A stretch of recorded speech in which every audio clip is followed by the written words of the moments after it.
Assalamualaikum warahmatullahi wabarakatuh. Perkenalkan, nama saya Raisya Rahmadi Oktavia. Di sini saya akan menjelaskan mengenai permasalahan yang terjadi di perusahaan XYZ ini. Pertama-tama, perusahaan XYZ ini berdiri di bidang retail, memiliki sekitar 500 karyawan. Namun, dalam beberapa bulan terakhir ini, terdapat keluhan dari karyawan tentang kurangnya komunikasi internal yang efektif di antara manajemen, departemen, dan juga karyawan. Beberapa karyawan juga mengeluh bahwa mereka itu nggak tahu tentang perubahan prosedur atau kebijakan yang baru, sehingga mereka kesulitan dalam menyelesaikan tugas mereka. Selain itu, beberapa karyawan merasa nggak dihargai dalam kinerja mereka dan merasa bahwa enggak ada sistem yang jelas untuk memberikan penghargaan dan pengakuan. Yang pertama di sini mengidentifikasi masalah komunikasi internal yang terjadi di perusahaan XYZ ini. Nah, yang pertama itu ada karyawannya mengeluh kepada manajemen dan departemen tentang tidak memberikan komunikasi internal yang efektif tentang kebijakan prosedur yang baru. Jadi nggak diberitahu gitu, kayak departemen atau manajemennya itu tiba-tiba menginformasikan kepada mereka bahwa sudah ada prosedur baru atau kinerja baru, membuat mereka itu kaget mungkin ya, karena tiba-tiba banget tanpa diberitahu atau langsung diberitahu tentang kinerjanya itu baru gitu loh. Jadi mereka kayak tiba-tiba banget kayak kaget gitu ya. Nah, terus yang kedua, beberapa karyawan merasa dirinya itu tidak dihargai karena kinerja mereka. Gak ada sistem yang jelas untuk memberikan penghargaan atau pengakuan atas kinerja mereka. Yang ketiga, ada kurangnya saluran komunikasi efektif yang jelas dan mudah diakses untuk seluruh karyawan untuk menyampaikan ide, gagasan, pendapat, atau keluhan mereka. Nah, lalu yang kedua, ada rancangan rencana untuk meningkatkan komunikasi internal di perusahaan XYZ ini. Di sini saya menjelaskan tentang ya yang sudah saya tulis gitu. Yang pertama itu rencananya mengadakan rencana rapat bulanan setiap sebulan sekali. Adakan rapat bulanan untuk pertemuan manajemen dengan karyawan untuk membahas masalah dan memberikan informasi yang terbaru. Jadi setiap sebulan sekali, departemen atau manajemen mengadakan rapat bulanan bersama perwakilan karyawan gitu. Karena kan tidak mungkin ya, sekitar kurang lebih 500 karyawan itu masuk gitu dalam ruang rapat, itu tidak mungkin karena itu kebanyakan. Karena itu diwakilkan saja oleh beberapa karyawan. Nah, setelah rapat selesai, para perwakilan karyawan itu bisa memberikan informasi yang telah didapatkan di rapat itu kepada karyawan lainnya. Jadi kayak membagi informasi, saling membagi satu sama lain gitu. Yang kedua itu ada rencana untuk memanfaatkan media sosial. Zaman sekarang itu zaman teknologi, zaman canggih gitu kan. Adanya teknologi, adanya media sosial itu kita gunakan sebaik mungkin, seperti WhatsApp, Line, Telegram, Instagram, email, atau yang lainnya. Itu bisa mengirimkan pesan.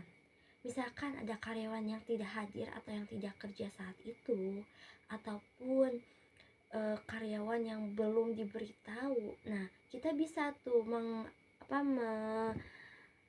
mengirim pesan yang sudah diberikan tadi di rapat. Baru pesannya itu seperti dipesan terusan, membagi gitu loh. Jadi setiap karyawan itu mendapatkan pesan itu supaya tidak ada miskomunikasi gitu. Jadi adanya prosedur baru, mereka sudah tahu dan mereka bisa bersiap diri gitu loh. Lalu yang ketiga, membuat sebuah survei atau feedback agar karyawan itu bisa memberikan masukan atau saran kepada perusahaan, sehingga nggak terjadinya komunikasi yang putus. Nah, melakukan komunikasi antar dua arah ini terjadi cenderung hanya satu arah nih, yaitu dari manajemen ke karyawan.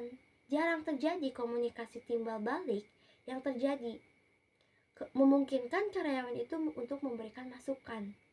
Jadi adanya komunikasi dua arah itu supaya bisa karyawan yang mendengar ini, oh tapi saya mempunyai pendapat seperti ini nih.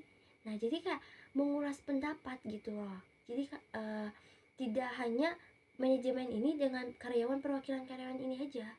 Jadi harus adanya kayak komunikasi antar dua arah, membuat karyawan lainnya juga bisa gitu loh memukakan pendapat mereka, ataupun memukakan pendapat mereka tentang bagaimana kinerja kedepannya atau bagaimana yang lainnya gitu.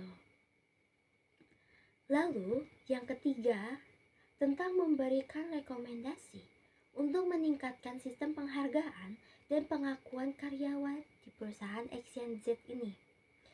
Yang memberikan rekomendasi untuk meningkatkan sistem penghargaan dan pengakuan.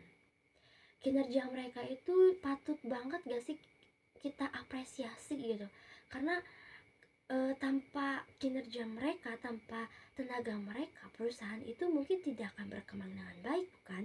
Tanpa adanya karyawan gitu. Kalau misalkan cuma hanya ada bos di perusahaan itu, tanpa adanya karyawan, mungkin perusahaan itu tidak akan menjadi lebih baik, menjadi lebih tinggi namanya gitu. Jadi tenaga karyawan itu, kinerja karyawan itu dibutuhkan banget di perusahaan supaya perusahaan itu menjadi lebih baik, lebih berkembang. Oleh karena itu, perusahaan itu harus memberikan penghargaan atau apresiasi bagi karyawannya yang telah kerja gitu. Karena kalau kita kerja tanpa diapresiasi itu sangat sakit ya, kayak lingkungannya toksik gitu. Nah, yang pertama itu yaitu membuat program penghargaan kinerja secara individu atau tim. Nah, seperti perusahaan itu memberikan hadiah atau berupa bonus, atau misalkan secara tim itu memberikan hadiah berlibur gitu, liburan. Nah, terus yang kedua itu melakukan publisitas penghargaan melalui media internal atau acara penghargaan resmi gitu, untuk meningkatkan rasa hormat dari perusahaan dan loyalitas dari karyawannya. Nah, ini tuh kayak perusahaan itu mengapresiasi kerja mereka, kerja sang karyawan ini, seperti di media sosial gitu, seperti nih karyawan A telah berhasil mengerjakan pekerjaan ini, terus atau tidak tim ini bisa mencapai target ini, melebihi target. Nah, itu kan membuat karyawan juga menjadi terapresiasi, atau melihat karyawan lainnya seperti, wah aku juga kayak ingin gitu loh. Jadi kayak dianya ingin menjadi lebih baik juga karyawan lainnya tuh gitu. Terus yang terakhir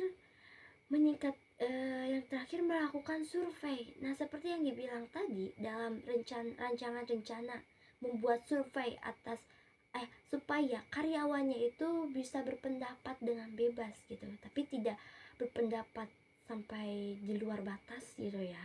Nah, melakukan survei kepuasan karyawan secara periodik untuk memahami motivasi dan aspirasi karyawan.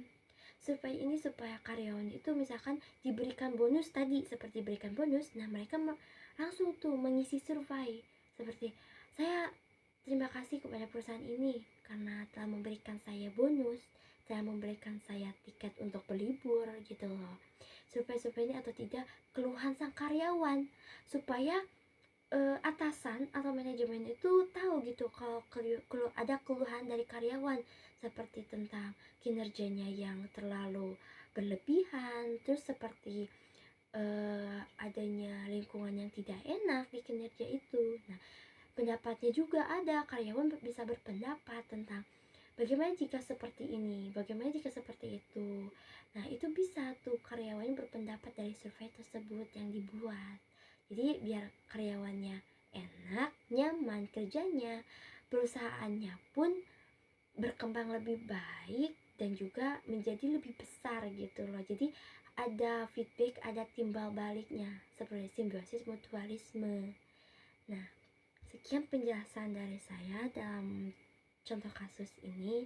Saya mohon maaf jika masih ada yang kurang atau banyaknya yang kurang. Karena di sini saya juga masih belajar untuk